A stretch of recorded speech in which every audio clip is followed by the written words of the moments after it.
मेरे साथ साथ क्या करते आप लोग की आई थी ना वहाँ पे, वही कर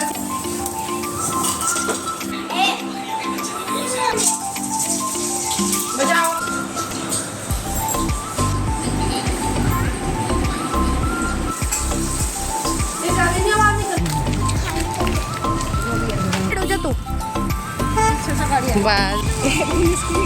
तू डोला।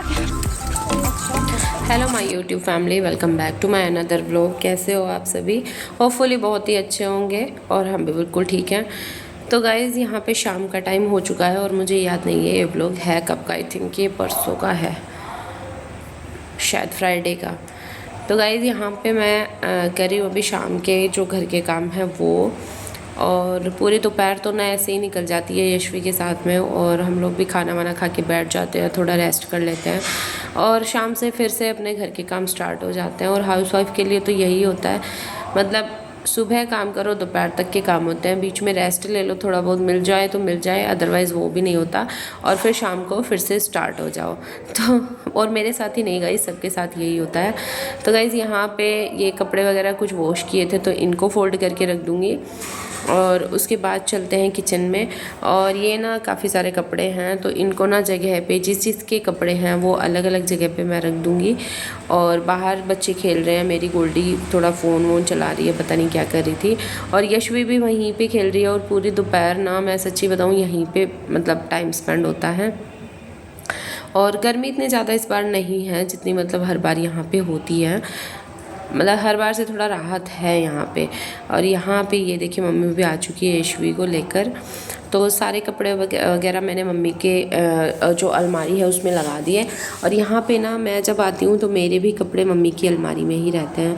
मेरा उठना बैठना सोना मतलब मम्मी जैसे अलग रूम है ना मम्मी का, तो मेरा वहीं पे रहता है। और क्या ही मैं बताऊँ, मतलब माँ बेटी इस तरह से रहते हैं ना, और मुझे लगता है सभी माँ बेटी ऐसे ही रहते होंगे कि मतलब एक जगह खाना एक जगह सोना यही सब चलता है। और पता नहीं कहाँ से इतनी सारी बातें हमारी आ जाती है ना कि हम लोग काम करते हुए भी और वैसे भी बातें करते रहते हैं। और जब मैं आ जाती हूँ तो मेरी मम्मी अगर कहीं बाहर भी जाती है ना तो भी मतलब जैसे बाहर प्लांट्स में पानी डालने या कुछ भी करने गई तो फिर मुझे भी बोलती है कि तू भी मेरे साथ चल। तो मुझे हंसी भी आती है कि मम्मी काम तो आप करोगी, मुझे लेके क्यों जा रही हो।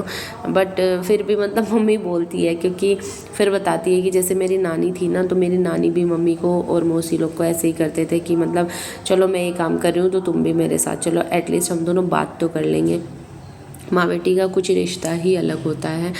मतलब क्या ही मैं बोलूँ माँ बेटी के रिश्ते के बारे में। मुझे लगता है कि जैसा होता है ना वैसा किसी और के साथ कभी भी नहीं हो सकता। और ये चीज़ ना हमें तब फील होती है जब हम शादी करके दूसरे घर चले जाते हैं ना, तब हम लोग को इन सब की वैल्यूज़ पता चलती हैं।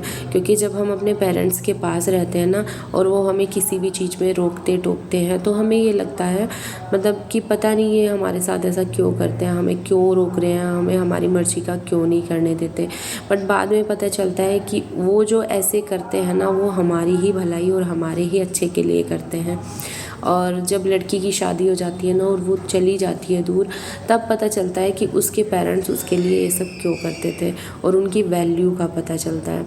तो जैसे मेरे पापा जा चुके हैं ना, मेरे पापा थे बहुत अच्छे खासे थे, कभी उनके बारे में भी बताऊंगी मैं आप लोग को। और बिजली बोर्ड से वो रिटायर हुए थे, बट जिस टाइम पे वो रिटायर हुए थे ना उस टाइम पे भी उनको कैंसर था। उनको ना 58 की एज में कैंसर हो गया था। और कैंसर भी क्या ही मैं बोलूँ, मतलब वो वाला था कि जिसमें कोई चांस होते ही नहीं है बचने के, पैनक्रियाटिक कैंसर। तो जब से हमने पापा को खोया है ना तब से फिर मतलब समझ मतलब जाओ कि मम्मी की वैल्यू क्या है। ये लगता है कि पापा तो मतलब दो चीज़ होते हैं हमारी लाइफ में, दो जने होते हैं ऐसे जो निस्वार्थ हमें प्यार करते हैं और हमारे लिए अच्छा सोचते हैं, एक अपनी माँ और एक अपने पापा। उनमें से मैंने एक को खो दिया तो ऐसा लगता है कि बस मम्मी जो हमारे पास बची है ना वो हमें छोड़ के कभी भी ना जाए, मतलब ये चीज़ मन में एक होती है। और जब हम लोग किसी एक को खो देते हैं ना उनमें से, तब हमें पता चलता है। तो कोई बात नहीं गाइस, बातें करते करते मतलब क्या बातें चल रही थी और मैं कहाँ पहुँच गई पता ही नहीं चला मुझे। तो यहाँ पे कपड़े वगैरह मैंने रख दिए, फिर मैंने बनाई ये कचरी जो कि सूजी की कचरी है। और ये कचरियाँ ना मम्मी ने घर पे बनाई हैं। मेरी मम्मी ये सारी चीज़ें घर पे ही बना दी थी। पहले लगा देते हैं कान्हा जी को भोग। हमारे यहाँ जो भी बिना लहसुन प्याज का बनता है, पहले सबसे पहले उससे कान्हा जी को भोग लगाया जाता है, तभी हम सब लोग उसको फिर खाते हैं।